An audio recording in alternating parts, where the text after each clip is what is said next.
एक सुनसान गांव के किनारे पर सायरा नामी लड़की अपने घर में अकेली रहती थी।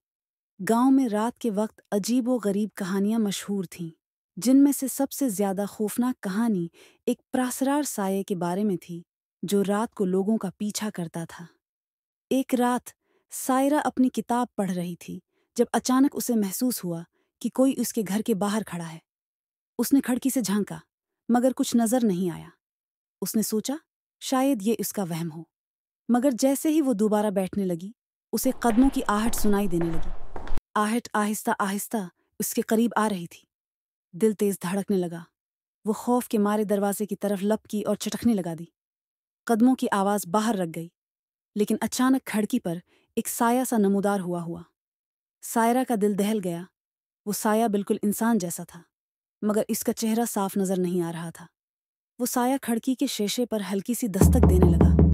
सायरा ने हिम्मत जमा की और जोर से पूछा, कौन हो? क्या चाहते हो? मगर कोई जवाब न आया, सिर्फ दस्तक जारी रही।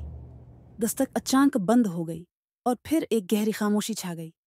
सायरा ने अपनी सांस रोक ली, सोचा शायद वो चला गया हो। लेकिन जैसे ही वो पलटी, दरवाजे पर किसी ने जोर से दस्तक दी। अब की बार दस्तक इतनी जोरदार थी कि जैसे दरवाजा तोड़ देगा। सायरा खौफ के मारे कांप रही थी। उसने फोन उठाने की कोशिश की, मगर सिग्नल नहीं आ रहे थे।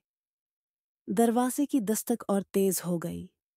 वो हिम्मत करके दरवाजे के करीब गई और थोड़ा सा झांकने के लिए दरवाजे की दर्ज से देखा।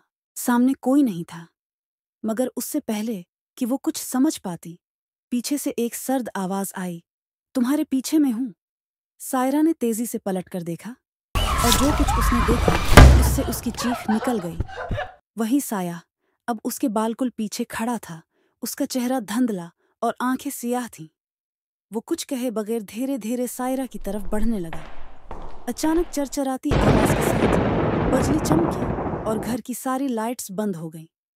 सायरा की चीखें गांव के खामोश माहौल में गुम हो गईं, और फिर उसके बाद किसी ने सायरा को दोबारा नहीं देखा।